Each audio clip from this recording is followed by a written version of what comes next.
Bom, gente, a gente vai falar hoje sobre as proteínas, né? A gente já comentou sobre alguns nutrientes orgânicos, né? Já passamos pelos carboidratos e pelos lipídios. Em relação ao carboidrato, a gente viu que eles são a primeira via de fornecimento de energia do organismo. E os lipídios são a segunda via, né? São a reserva de energia para a gente. As proteínas, elas seriam a terceira e última via desse fornecimento, né? Os carboidratos são preferencialmente quebrados para esse fornecimento. Na ausência de carboidratos ou quando eles estão em quantidades muito baixas, o corpo pode utilizar a via lipídica, né? E em último extremo caso, as proteínas podem ser utilizadas para fornecimento energético no organismo. Só que a gente tem uma questão. As proteínas, elas são, na verdade, nutrientes construtores, nutrientes estruturais em sua grande maioria, né?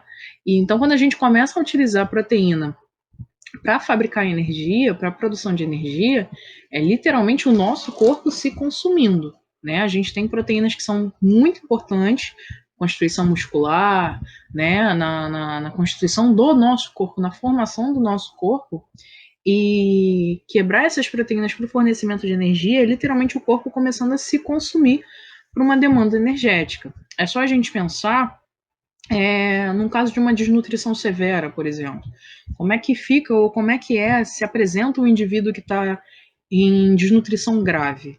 É literalmente pele e ossos, né? E essa pele não é uma pele saudável, ela não tem um aspecto saudável, não tem aquele preenchimento ali no meio, né? Então, assim, é uma coisa importante para a gente pensar, né, que a proteína ela não vai ser a principal via, ela vai ser a via de última instância para esse fornecimento, mas que ela pode ser utilizada também, tá?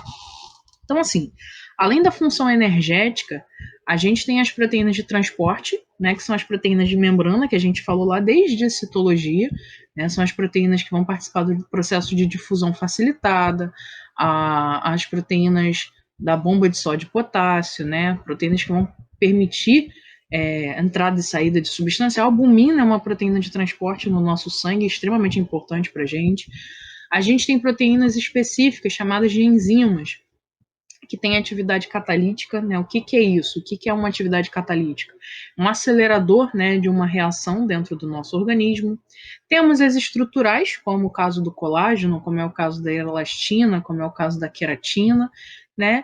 E a gente tem proteínas de defesa, como são as imunoglobulinas, e a trombina, né, que é uma proteína de coagulação. Então percebam o seguinte, a gente tem proteínas com funções muito variadas no nosso organismo, né? E a formação dessas proteínas é através de moléculas, partículas menores, né, chamadas de aminoácidos.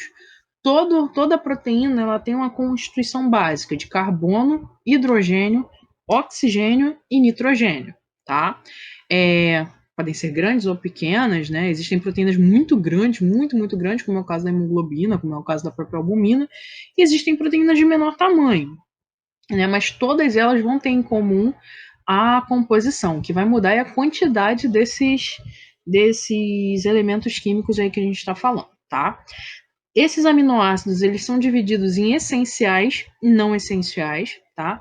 Os essenciais, o nosso corpo não produz.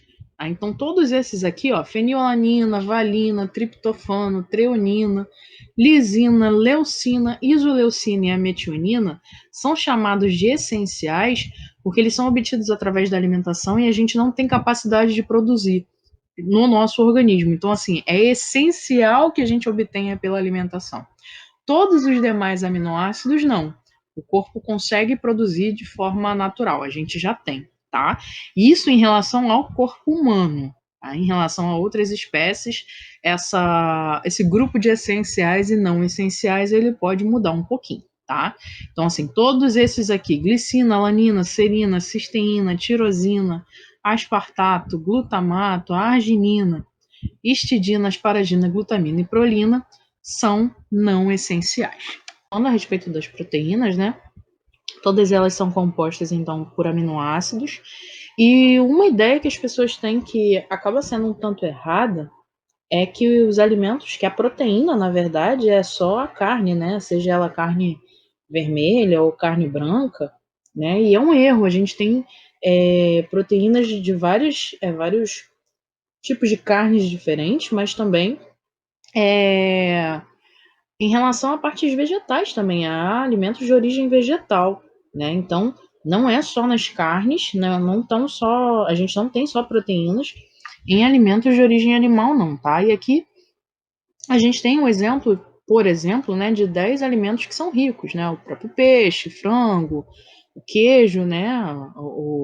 A carne bovina, lombo de porco, tofu, leite, feijão, ovos, sementes, mas a gente tem uma gama de outros alimentos que são igualmente ricos, né?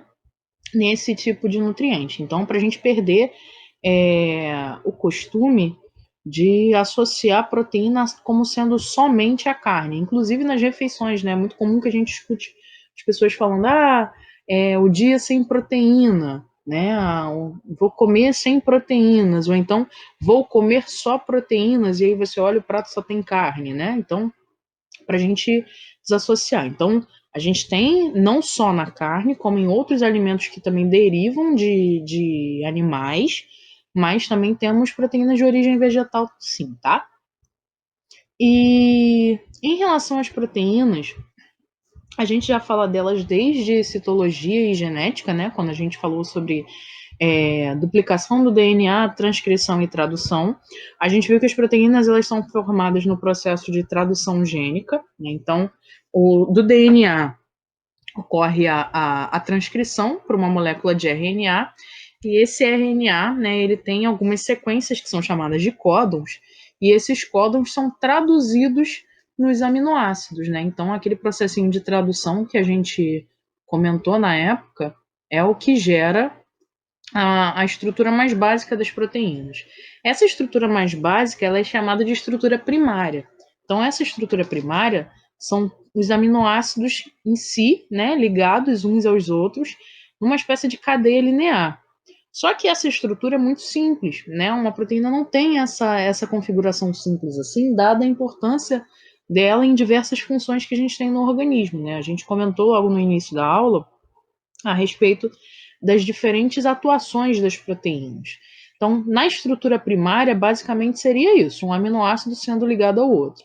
Só que essa ligação, na verdade, essa cadeia, ela sofre uma torção, ela sofre uma espiralização para formar o que a gente chama de estrutura secundária. Então, vejam bem, ó, aqui a gente tem uma cadeia linear e aqui a gente já tem essa espiralização.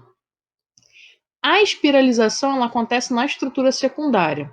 Só que eu posso ter um grau de torção, digamos assim, né, maior, formando uma estrutura tridimensional. Essa estrutura tridimensional é chamada de estrutura terciária. E ela pode sofrer mais uma torção ainda, né, formando aquilo que a gente conhece como estrutura quaternária. Então, a forma mais simples, estrutura primária, a mais complexa, a estrutura quaternária. Tá? E aqui, né, a gente tem a explicação de cada uma delas. Então, na estrutura mais simples, a primária, né, são só essas ligações, essas cadeias lineares de aminoácidos. Na secundária, eu pego uma ligação entre nitrogênio e hidrogênio de um grupo e ligo com uma ligação de carbono e oxigênio do outro lado. Então, ela sofre essa espiral porque são ligações entre esses elementos. Tem um elemento se ligando ao outro como se eles estivessem se unindo. Na terciária, a gente tem uma dobra da estrutura primária dentro de si mesmo. Então, é um enrolamento, né, que ela sofre para formar esse grau tridimensional dela. Aqui a gente, na secundária, a gente tem a estrutura secundária do colágeno e aqui a estrutura terciária da mioglobina, né? Mioglobina a gente vai discutir daqui a pouquinho, mas ela é uma proteína presente no músculo. Bom, então, só continuando, para a gente finalizar essa parte da estrutura, essa aqui é uma proteína chamada beta-secretase, é uma proteína que está envolvida com o aparecimento do Alzheimer, né? E aí percebam, né, as formas que essa proteína tem, o grau de espiralização, o grau de complexidade que a gente consegue encontrar nessa proteína, nessa configuração dessa proteína. Então, só para a gente recapitular, na estrutura primária eu tenho somente a sequência dos aminoácidos, tá? Aí uma outra coisa, existem algumas proteínas que são simples, né? São consideradas proteínas simples porque elas são formadas única e exclusivamente por aminoácidos. Só que existem outras proteínas que a gente pode chamar de conjugadas. Essas proteínas têm outras substâncias que são adicionadas a ela, como é o caso, por exemplo, das lipoproteínas, né? Que a gente já discutiu anteriormente lá em lipídios, né? LDL, VLDL, são proteínas que têm uma composição lipídica. Glicoproteínas também seguem por essa linha. Então, existem aquelas proteínas que são simples só de aminoácidos e existem as proteínas que têm algum tipo de outra substância adicionadas a elas, tá? Então essa aqui é uma estrutura primária, né? Um aminoácidozinho ligado ao outro. Na secundária é onde ele sofre aquela torção. Então é como se ele estivesse formando aqui uma espiralzinha de caderno, ó. Na terciária, eu costumo dar uma comparação assim bem básica para que vocês entendessem, é o seguinte: é como se a gente tivesse um fio de telefone quando começa a se enrolar nele mesmo, ó. Se eu tivesse um enrolamento aqui, ó, a secundária aqui dentro, e eu vou ter uma torção formando um novelo, né? E a estrutura quaternária é aquele bololô, né? É a expressão que a gente usa em sala de aula, é um bololô mesmo. É um grau de complexidade, um grau de torção, são várias dessas estruturas terciárias, ó, enroladas umas nas outras. Fica uma coisa um tanto parecida com o fone de ouvido quando está dentro do bolso da gente. Ou pisca-pisca de árvore de Natal quando você vai procurar dentro da caixa no final do ano, né? Mas para que vocês entendam essa complexidade. Então aqui é uma linha reta e aqui o maior grau de torção possível, tá? A gente tem, em relação à forma das proteínas, uma diferença, uma classificação entre proteína fibrosa e proteína globular, tá? As fibrosas são proteínas fixas e que são insolúveis em água, né? Como, por exemplo, a queratina. E as globulares são móveis e são solúveis em água, como é o caso da albumina, por exemplo. O que faz uma proteína ser fixa ou ela ser móvel? Depende da função que ela tem no organismo. Vamos pensar, por exemplo, no caso da queratina. A queratina é uma proteína estrutural. Não faz muito sentido ela ser estrutural, ser de fixação, como é o caso do colágeno, por exemplo, como é o caso da elastina, e ela ser móvel.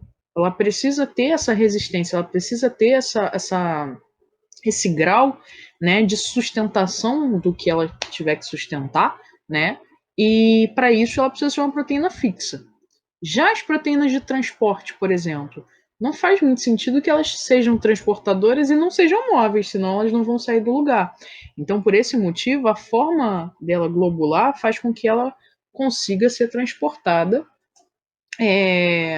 a grandes distâncias, no caso dos anticorpos, por exemplo. Né? Então, assim, a diferença de forma entre elas vai depender da função, né, que essas proteínas vão exercer no nosso corpo. Existe um processo chamado de desnaturação de proteínas. A desnaturação é a perda de forma e, consequentemente, perda de função dessa proteína. Então, ela perde aquela estrutura tridimensional dela e ela não consegue atuar direito, né? A desnaturação ela pode ser um processo reversível ou não. Aqui, na primeira imagem, a gente tem um exemplo de desnaturação irreversível, causada pelo calor. Na verdade, os dois exemplos da imagem aqui são pelo calor, mas não é ele a única fonte de desnaturação, tá? O único fator, né, de desnaturação. Vamos pensar no ovo. A gente tem uma composição bem líquida, né? Tanto na clara quanto na gema, no caso do ovo cru. E a partir do momento em que a gente aquece, seja ele por cocção na água, né, no caso do ovo cozido, ou por fritura, e aí já entra em ação a presença do óleo e outras coisas mais, mas vamos pensar somente na ação do calor, a gente tem uma mudança, né, na estrutura, a gente tem uma modificação nessa proteína ao ponto dela mudar a consistência, né? A clara ela deixa de ser líquida, muda a cor, inclusive, né? Passa a ter uma consistência um pouco mais sólida, no caso da gema também, né? E isso é irreversível. A partir do momento em que a gente deixa de fornecer o calor, né, ou que ela esfria, o ovo não volta à forma líquida. Mas a gente tem alguns processos de desnaturação que são de forma reversível. Esse aqui é um exemplo muito comum do dia a dia, né? Para quem é adepto aí do uso das pranchas e tudo mais. Aqui é somente o processo calor, não existe nenhuma composição, não estamos falando de produtos químicos, né? Pura e simplesmente a ação do calor. O caso da chapinha, né, da prancha, ela fornece o calor e ele desnatura, né, as proteínas que existem nessa fibra capilar, mudando o aspecto da fibra. Porém, isso se reverte, né? Então, somente a ação do calor não faz com que o cabelo mude completamente. Aí é uma outra situação quando a gente compara as progressivas. A progressiva é uma mudança química, né, que faz com que essa fibra se torne modificada de forma reversível, mas somente a ação do calor não faz com que isso seja irreversível, não, tá?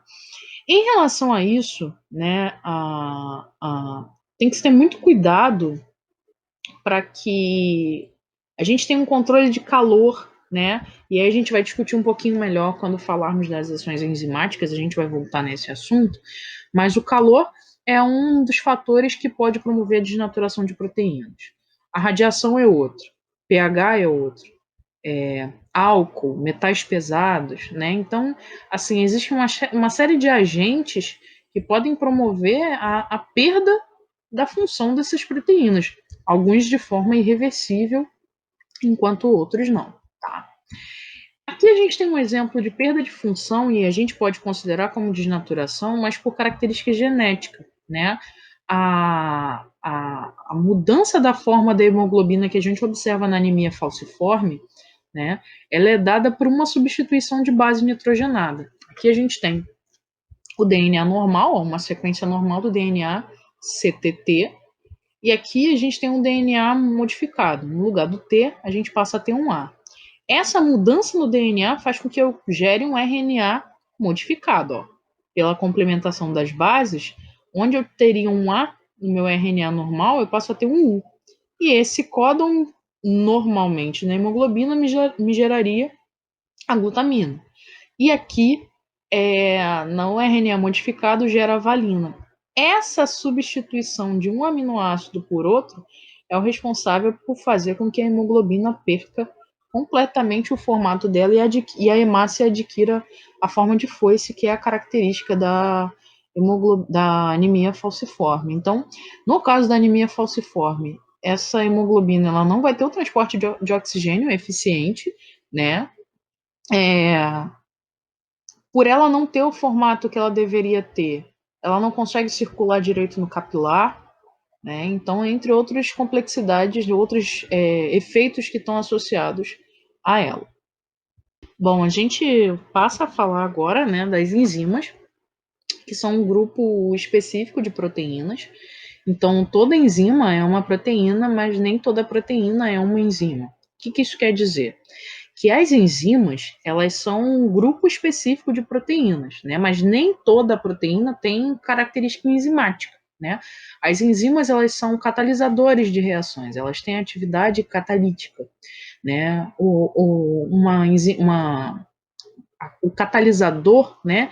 Ele vai atuar facilitando, acelerando o processo, né, de uma reação ou um evento que esteja acontecendo, como é o caso, por exemplo, da nossa digestão. A gente tem enzimas digestivas, como no caso da amilase salivar, né, por exemplo.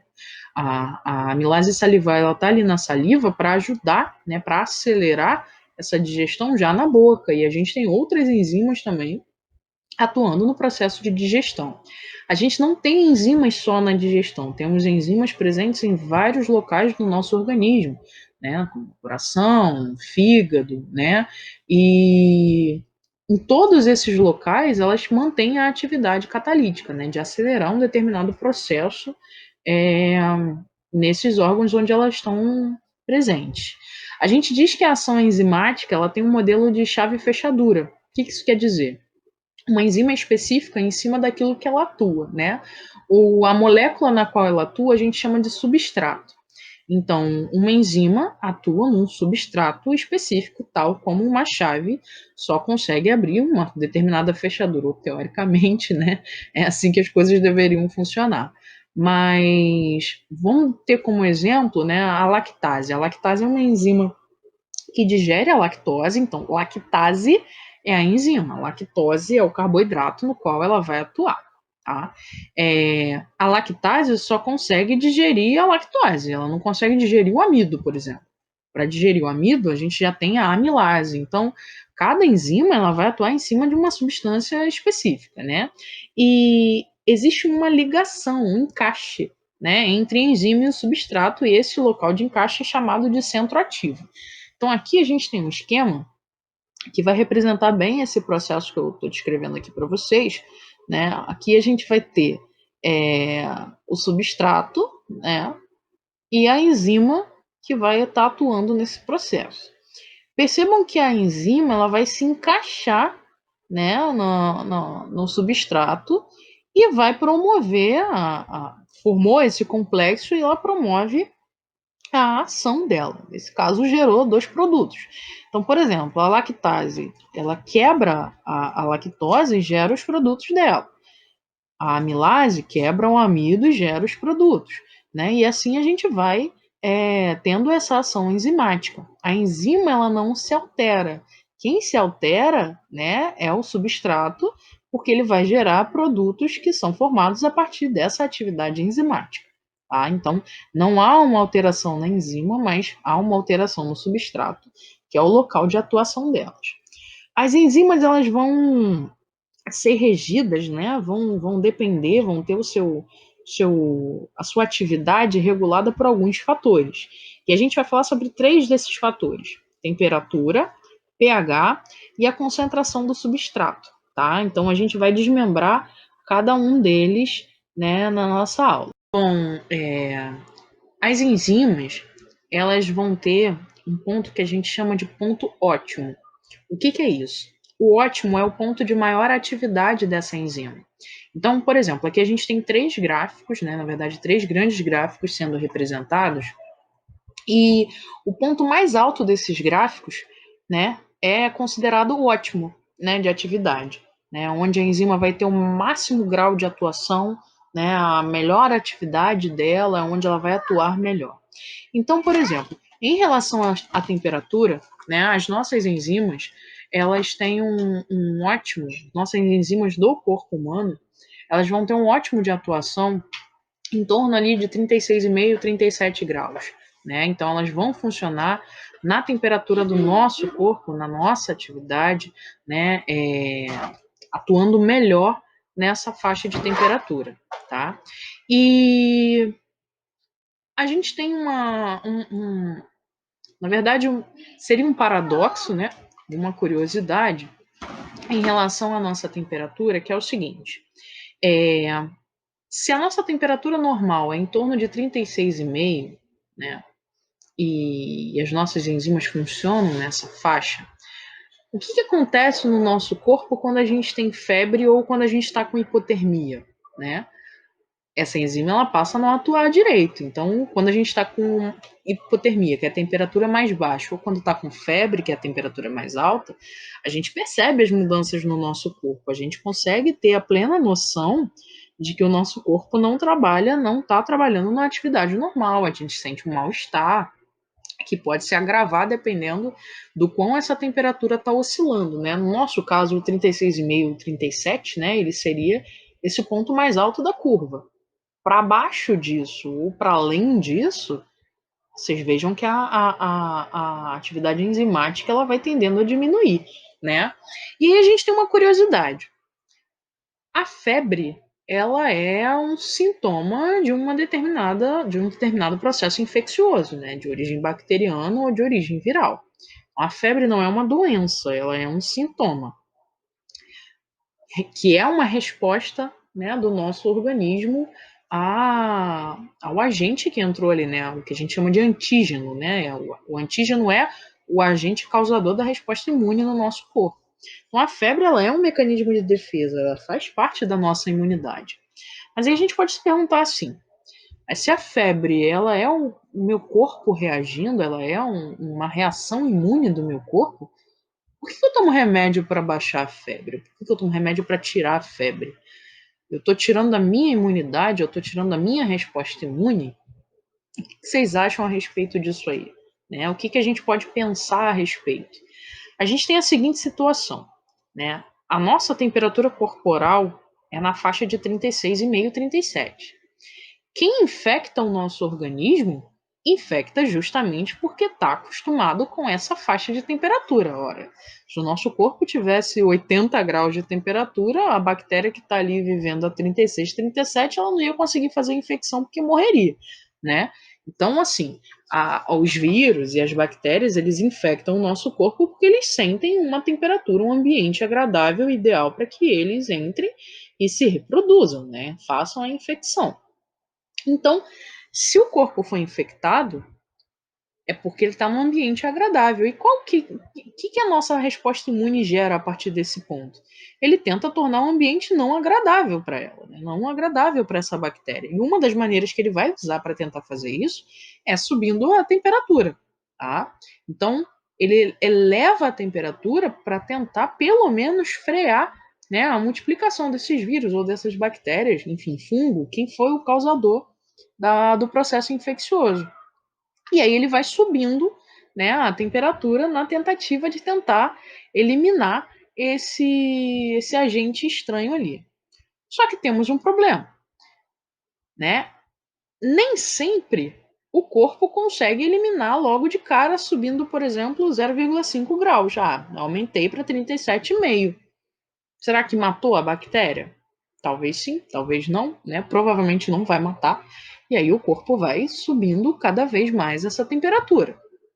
E aí, o que vocês acham que pode acontecer, né? Por que a gente toma, então, um remédio para tirar a febre?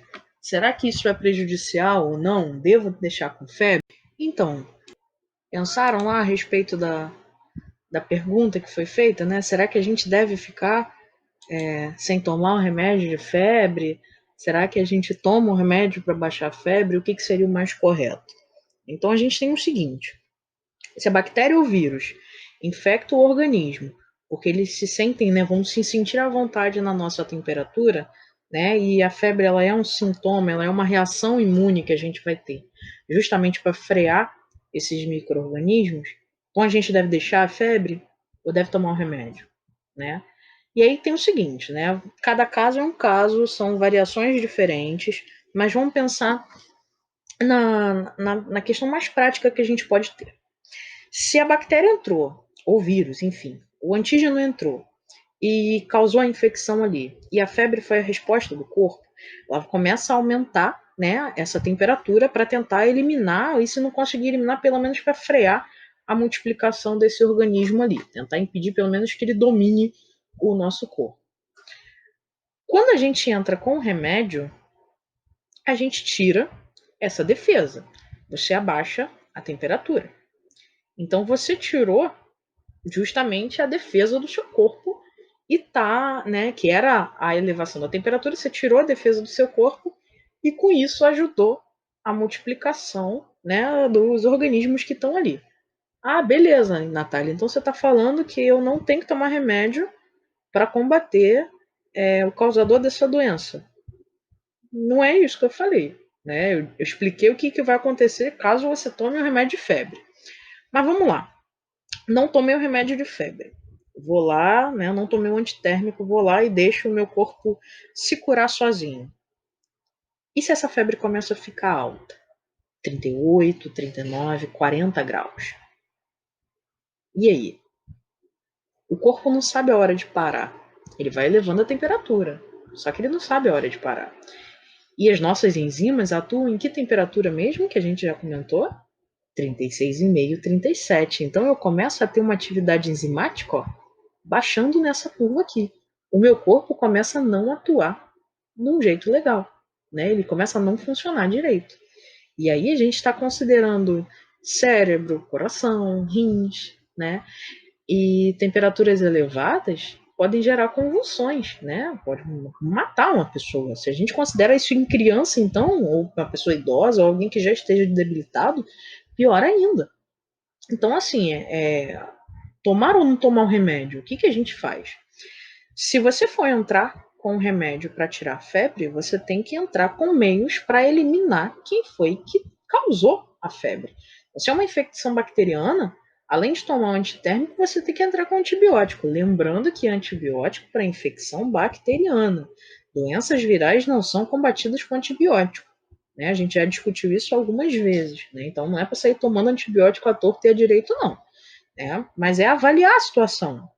Né? Se é uma febrícula, né? Uma febre baixa, só não tem nenhum outro tipo de sintoma que se vai se agravar, tá ali em 37,8, 37, né? Que é o estado febril, o organismo mesmo vai se curando sozinho, né? Mas uma febre alta você não vai deixar. 39, 40 graus, 38, dependendo da situação, já é complicado. Existem pessoas que quando chegam com 39, 40 já estão convulsionando. 41, muito, muito grave. Né? Então, assim, é dosar. Né? Se vai entrar com a medicação para tirar a febre, tem que entrar com a outra medicação para tirar para combater, né, o causador, né, ou um reforço, né, para essa imunidade que está ali, tá bom, gente?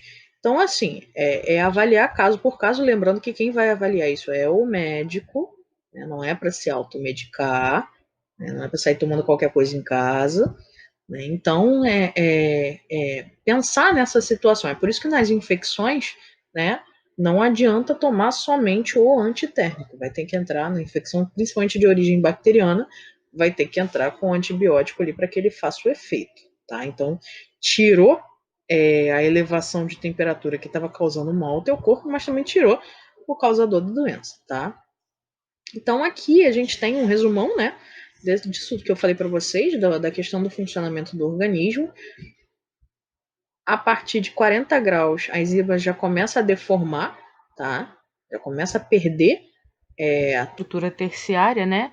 E, em geral, aos 50 graus ela sofreu essa desnaturação. Então, a partir de 40 graus, elas estão ali sofrendo as deformações e a desnaturação completa, né? A perda dessa estrutura tridimensional, da estrutura terciária de uma proteína, vai acontecer ali no nosso organismo, ou aconteceria, né, em nosso organismo, em torno de 50 graus.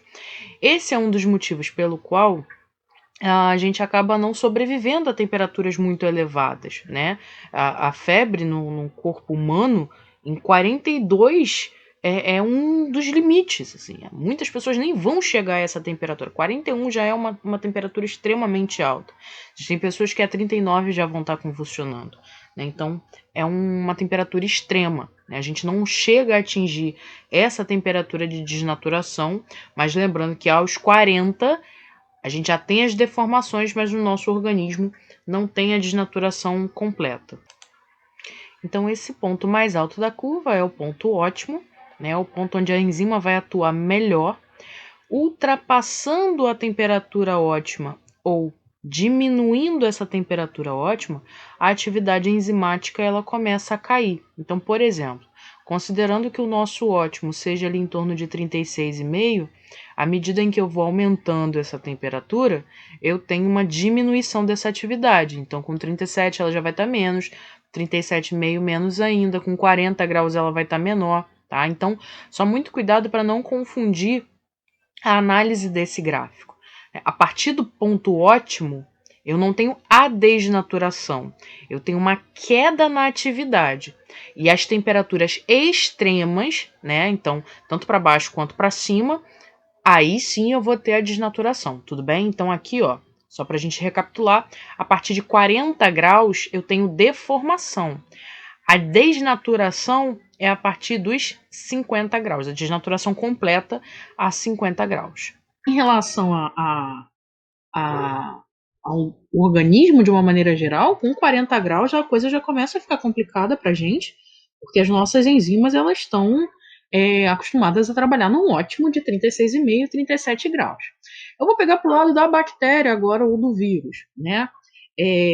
Por que cocção ou por que o congelamento, né, ou o resfriamento mata esses organismos, ou por que eles têm pelo menos a reprodução, né, contida ali. Porque o ótimo das enzimas dele também está nessa faixa de temperatura, né? A gente tem boa parte das bactérias aí, né, que fazem a infecção nos seres humanos, ela tolera essa faixa de variação com poucas diferenças, né? É, quando você ferve, né, o alimento ou quando você congela, você joga em temperaturas extremas. E aí as enzimas da bactéria não conseguem suportar, por isso elas morrem, né? E se não chega a matar, pelo menos serve para frear, né, a multiplicação desses organismos. Só que aí temos o seguinte, né, a gente tem um grupo de bactérias, né, que são os enterococos, por exemplo, que conseguem sobreviver até 56 graus, inclusive em laboratório. É um dos testes, né, que é utilizado para identificar se é essa bactéria ou se é esse grupo, é o crescimento a 56 graus. Então vamos parar para pensar um pouquinho, né? Se esse grupo de bactérias consegue sobreviver a 56 graus em laboratório, dentro do corpo humano, não vai ser só a febre que vai conseguir eliminá-lo, né? Precisa de outro fator, né, para que a gente tenha essa eliminação, tá? Então, em relação à temperatura, é isso. Em relação ao pH, a gente tem ótimos também em relação ao pH. O pH do nosso corpo, né, o pH do nosso sangue, ele tem uma faixa estreita de variação, mas se a gente considerar, por exemplo, o sistema digestório, a gente tem faixas diferentes de pH. E esse gráfico ele mostra exatamente três enzimas, né, digestivas, três proteínas que vão atuar na digestão e vão atuar por diferença de pH. Aqui a gente tem a pepsina, que é a do estômago, né, a proteína do estômago. A ptialina é o nome antigo da amilase salivar, tá? Então hoje a gente não usa mais esse nome, né? Ele foi substituído por amilase salivar. E aqui a gente tem a tripsina, que vai atuar lá no intestino delgado, tá? Aqui embaixo a gente tem os níveis de pH, né? A escala de pH de 0 a 14. Percebam o seguinte: o ótimo de atuação da pepsina ele está aqui no 2, né? A pepsina ela vai atuar no estômago, que é um lugar ácido, muito ácido. Né? Então a faixa ótima de atuação dela é no pH 2. A amilase salivar ela já vai atuar no pH neutro, que é de 7. E a tripsina vai atuar no intestino com pH alcalino, né? Em torno ali de 9, né? 8 e pouco a 9. Então percebam o seguinte: a pepsina do estômago atua em pH ácido. A amilase salivar, né, da boca, atua em pH neutro. E a tripsina do intestino, né, que atua no intestino, ela atua num pH alcalino. A enzima do estômago tem o seu ótimo de atividade nesse pH, que é o pH estomacal. Mas ela não consegue, por exemplo, atuar no pH intestinal. A amilase salivar, por sua vez, por atuar em pH neutro, não consegue atuar no pH estomacal, não consegue atuar no pH alcalino, né, do intestino delgado. Então, isso faz com que a gente tenha faixas diferentes de atuação enzimática. É por isso que a nossa digestão acontece em blocos. Quando a gente está mastigando o alimento, quem entra em ação ali logo de imediato na boca é a amilase salivar fazendo a digestão do amido. Só que a partir do momento em que a gente engole o alimento e ele passou ali pela faringe, esôfago, chegou no estômago, caiu no pH estomacal, a amilase salivar ela para de funcionar. Mas para de funcionar por quê? O que impede que ela funcione? O pH. A partir desse momento, quem entra em ação é a pepsina. Então, a pepsina ali no estômago vai fazendo a digestão das proteínas. Está acostumada com aquele pH do estômago e vai atuar ali fazendo a digestão nesse órgão, a digestão química, né, desse órgão. O alimento saiu do estômago, né, o bolo alimentar saiu do estômago e seguiu em direção ao intestino delgado. Como ele ainda vem carregando o suco gástrico, que ainda tem um pH mais baixo, né, mais ácido, ele não pode cair direto no intestino, senão ele vem corroendo o intestino inteiro. Aí entra em ação o suco pancreático, né, neutralizando um pouquinho dessa acidez, né, diminuindo um pouco essa acidez, para o alimento seguir a via do intestino delgado. E lá no intestino delgado, com o pH alcalino, entram em ação as enzimas né, que vão atuar ali no intestino delgado. Não é só a tripsina, tá? A gente tem a lipase e a gente tem a amilase também, né? A tripsina vai ser responsável por digerir proteínas, lipase digerindo lipídios e a amilase digerindo o restante do amido.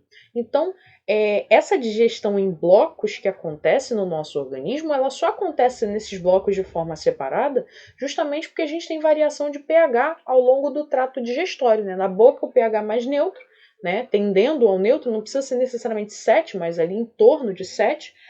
No estômago um pH bem baixo, em torno de 2,5, 3, às vezes um pouquinho mais, às vezes um pouquinho menos, né? E no intestino delgado ali em torno de 8, 9, que é um pH alcalino. E só para a gente relembrar, né?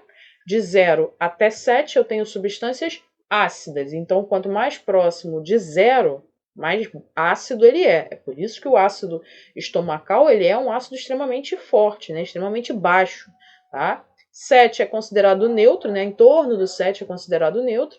Acima de 7 até 14 são substâncias alcalinas, e quanto mais próxima do 14, mais alcalina ela é. Não é o caso do pH intestinal. Ele não está tão perto de 14, né? Ele está ali mais quase encostado na faixa da neutralidade, né? Fica ali em torno de 8, mais para próximo do neutro do que do alcalino em si. Mas a gente vai apresentar essas variações dessas enzimas, né, com essa digestão, cada uma específica num local por conta dessa variação de pH. Então, só para a gente fechar essa explicação de pH, né, a pepsina ela não consegue atuar nem na boca e nem no intestino delgado, porque ela não suporta essa variação de pH, e a mesma coisa vai acontecer tanto com a amilase salivar quanto a tripsina. Cada uma só atua corretamente, atua de forma eficiente na sua faixa ótima de pH. E só para a gente relembrar, o ótimo a gente sempre vê olhando o ponto mais alto da curva. Tá? Então, o ótimo da pepsina em torno de 2, o ótimo da amilase salivar em torno de 7, o ótimo da tripsina em torno de 9. E para a gente continuar falando, né, em relação às enzimas, uma outra coisa que é importante na atividade enzimática é a concentração do substrato, né? Então, a gente tem aqui no terceiro gráfico o seguinte: à medida que eu vou aumentando a concentração do substrato, eu tenho um aumento da velocidade dessa reação enzimática, né? Então, se eu aumento a concentração, se eu aumento a quantidade desse substrato, né, essa enzima vai atuando cada vez mais rápido até um certo ponto. Então, ela atinge um ponto de concentração desse substrato, onde a velocidade ela começa a se manter. Então, aqui, ó, eu tenho um ponto. Então, entrou o substrato, a enzima está presente. Se eu jogo mais substrato, ela vai atuar mais. Se eu jogo mais, ela vai atuar. Se eu jogo mais, ela vai aumentando essa velocidade, vai agindo mais rápido. Até que chegou esse ponto aqui, que é o ponto ótimo, ó, e ela se normalizou. Ela não vai ficar mais veloz do que ela já é, né? Independente de quanto mais substrato eu colocar ali. Deixa eu voltar aqui o slide. Né? Ela vai se manter nessa curva. Então, em relação à concentração, a quantidade do substrato que está presente, ela tem um limite, né, de alteração da velocidade. Ela vai aumentando à medida que a demanda foi ficando maior, mas ela reage, né, numa velocidade maior até esse certo ponto. Então, ela atinge o ótimo e depois do ótimo aqui, ela se normaliza. Ela não decai em relação à concentração, tá? À medida que a concentração vai aumentando, né, ela vai se mantendo estável. Uma outra questão em que a gente precisa prestar atenção também é o seguinte: o tamanho desse substrato ele faz toda a diferença em relação à atividade enzimática, né? Vamos pensar, um exemplo que eu costumo dar nas minhas aulas é o seguinte: se a gente tiver um pedaço de carne de aproximadamente 1 quilo, né? E eu conseguisse um pedaço exatamente igual a esse pedaço de carne, mas que eu transformasse em carne moída, né? Colocasse os dois em panelas diferentes ali para cozinhar. Qual que ficaria pronto primeiro? A carne moída. Mas se os dois pedaços de carne eram exatamente iguais, mesma composição, mesma consistência, né? Mesma quantidade, o que faz a carne moída ficar pronta primeiro do que aquela carne inteira? O tamanho dela, né? Por ela estar num tamanho menor, a temperatura vai atuar de maneira muito melhor, vai se distribuir de uma maneira muito melhor, né? Vou comparar outro exemplo. Você pega um comprimido efervescente do tipo Sonrisal, por exemplo, e o outro em sal de fruta. Coloca os dois em copos diferentes. Qual que vai efervescer completamente primeiro? O sal de fruta, porque já está em pó, né? O sorrisal ele vai demorar mais ali a processar aquela reação. E é o que acontece na nossa alimentação também. Né? Por que a gente precisa mastigar bem os alimentos? Não é só para ele poder passar pelo tubo digestório sem a gente engasgar, não.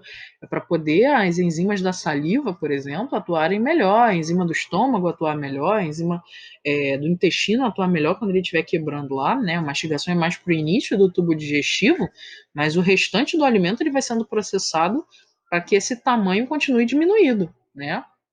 Se você engole um pedaço, por exemplo, de carne grande, inteiro, né? Se você não se engasgou no meio do caminho, mas ele passou, você vai sofrer, vai ter uma indigestão danada depois disso. Se você mastiga bem os alimentos, né? Essas enzimas elas vão atuar melhor, vão trabalhar melhor, vão digerir melhor e isso facilita o processo.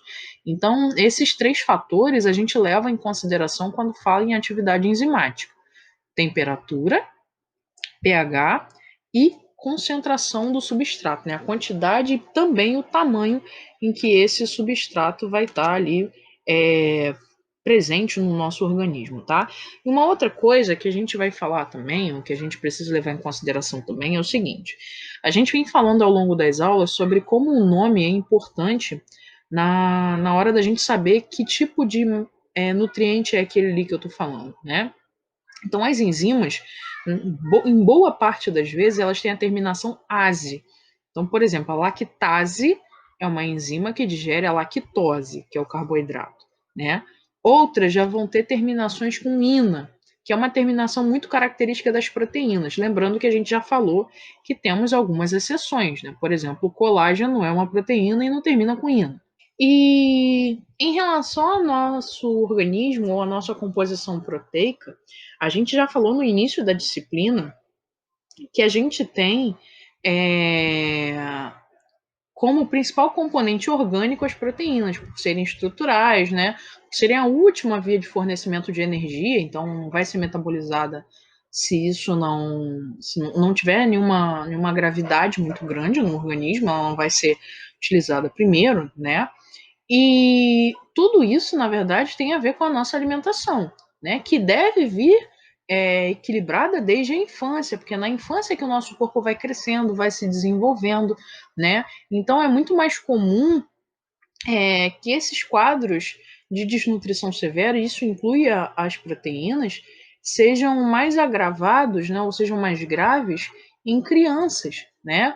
E isso pode ocasionar problemas sérios de desenvolvimento, comprometimento cerebral, né, desenvolvimento de musculatura que não vai ser eficiente, porque não vai ter proteínas de forma adequada. Então, assim, não que isso seja grave somente nas crianças, né? É grave em qualquer idade, mas na criança, pela fase do desenvolvimento, ela acaba se agravando mais.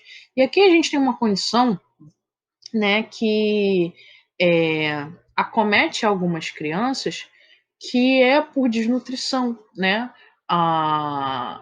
Vocês percebam, né, pelas 2 imagens, que a gente tem corpos completamente diferentes, né? Um corpo desnutrido, a gente não tem aquela musculatura e eu começo a ter edema principalmente na região do abdômen. Então nem sempre esse inchaço, né? Esse edema na região abdominal significa verminose. E pode ser um edema mediado pela carência de proteínas no organismo, né? E o corpo literalmente começa a se definhar, você começa a perder massa muscular, o cérebro não se desenvolve direito. Então, assim, uma alimentação adequada ela é requerida em qualquer fase da nossa vida, mas na infância, pelo desenvolvimento do organismo, né, e por tudo mais, ela é também extremamente importante. Como que a gente pode associar isso à rotina de laboratório, né? Quais são os exames que são realizados dentro do laboratório que estão relacionados a esse conteúdo que a gente acabou de falar agora? A gente tem o exame de proteínas totais, tá? Que tem algumas vias de realização diferentes. Essa imagem que vocês estão vendo aí é de um exame feito via eletroforese, tá?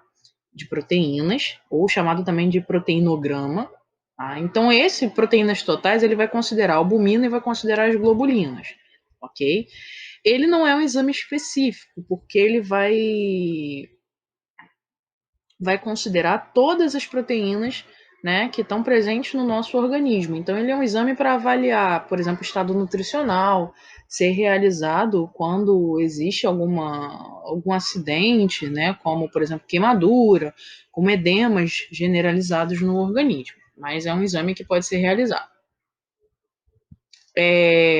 No proteínas totais, deixa eu voltar aqui. No proteínas totais, a gente considera a albumina, que é a principal proteína que a gente tem, e todas as globulinas, anticorpos, algumas lipoproteínas que estão presentes ali no meio também. Existe a eletroforese separada, né, das lipoproteínas, onde a gente vai considerar as frações de LDL, VLDL, HDL, né, que pode ser solicitado caso a pessoa tenha um quadro de dislipidemia muito severa, histórico de diabetes e outras condições mais. Esse aqui é um outro exame chamado PCR, tá? Esse PCR não é aquele PCR que está sendo realizado, né, hoje, ficou famoso inclusive por conta do diagnóstico da Covid-19, tá? O que é realizado na Covid é o RT-PCR, que é uma variação do PCR molecular, né, que vem de reação em cadeia de polimerase, tá? Esse PCR aqui é de proteína C reativa, então é um exame pela via imune, tá? Não é um exame para marcar vírus, nem nada disso, nem DNA, nada disso. Ele é um exame que mede a reação, né, antígeno e anticorpo, com a proteína C reativa, que é uma proteína produzida no fígado, mas que ela é liberada em grande quantidade no organismo, né, em processos de infecção ou de inflamação. Ela é um tanto parecida com o VHS, né, que é realizado no sangue, no setor de hematologia. Um pouco parecida, né? Ela não é um exame específico, tá? Mas serve para avaliar se existem desordens ali no organismo, ok? A gente pode dosar alguns marcadores cardíacos, né, que têm origem enzimática ou proteica, né? Existe a creatina quinase ou creatina fosfoquinase, pode ser chamada de CPK ou CK. A fração MB é específica do músculo cardíaco, então ela é específica para coração. As troponinas, né, normalmente troponina T e troponina I, todas essas aqui são enzimas marcadoras cardíacas. E existe a mioglobina. A mioglobina é um equivalente, digamos assim, muscular, né, à hemoglobina. A mioglobina é quem oxigena os músculos, né, uma proteína que está presente nos músculos e é responsável pela oxigenação. Ela não é específica de coração, mas ela pode ser utilizada para essa finalidade também, né, para corroborar o diagnóstico de outros marcadores cardíacos. As enzimas do fígado, né, as enzimas hepáticas, AST-ALT. A AST é o que a gente conhece como TGO e a ALT é a que a gente conhece como TGP. TGO e TGP, né, ou ALT-AST, ou AST-ALT, né, para ser respectiva aí, elas são enzimas do fígado, né, estão presentes nas células do fígado. Então, se o fígado tem algum tipo de dano, né, e acontece essa ruptura das células, elas são liberadas na corrente sanguínea e é por isso que elas são utilizadas como marcadoras. Gama-GT e fosfatase alcalina são enzimas também que servem junto ali no hepatograma, mas são marcadores de vias biliares também. Então, canal biliar e vesícula, tá? A gama-GT tem uma certa correlação com o medicamento e com o álcool, ingestão de álcool. A fosfatase ela não é exclusiva do fígado, ela está presente nos ossos também, então ela pode indicar algum problema ósseo ou pode ser utilizada para avaliar crescimento também. No pâncreas, né, a gente tem a dosagem da amilase e da lipase, principalmente para avaliar ali possíveis quadros de pancreatite. Bom, para a gente finalizar, né, essa parte de proteínas, né, a gente vai falar sobre alguns compostos não proteicos, mas que estão relacionados diretamente à atividade de proteínas. A gente tem como metabólito, né, das proteínas a creatinina, a ureia e o ácido úrico. São 3 componentes importantes, né, marcadores de atividade renal, que não são proteínas, né, mas são gerados a partir da degradação delas, né, a partir da degradação da ingestão dessas proteínas. Esses 3 componentes, eles podem ser dosados no sangue ou podem ser avaliados na urina também. Inclusive, alguns deles a gente consegue colher as duas amostras para avaliar a taxa de filtração renal, né? No nosso corpo, os componentes sanguíneos que são importantes são aqueles que têm que ficar em grande quantidade, né? Como o caso da albumina, por exemplo, que é uma proteína extremamente importante no nosso corpo. Já esses compostos aí, eles são resíduos, né? Então, no sangue, eles estão em quantidade baixa ou em condições normais. Porque na urina, eles vão estar em grande quantidade justamente porque precisam ser eliminados, né? Então, como a gente já vem falando há algumas aulas, o nosso corpo funciona da seguinte maneira, né? Em situações normais, fica no sangue em grande quantidade aquilo que é muito importante para o meu metabolismo.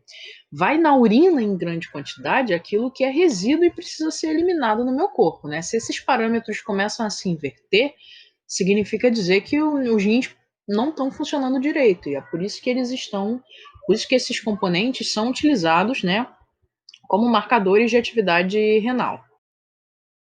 E assim a gente fecha, pessoal, a parte de proteínas, né? A gente vai fazer algumas atividades relacionadas a esse conteúdo que foi trabalhado, desde a composição, né, até o quanto essas proteínas são importantes na nossa alimentação.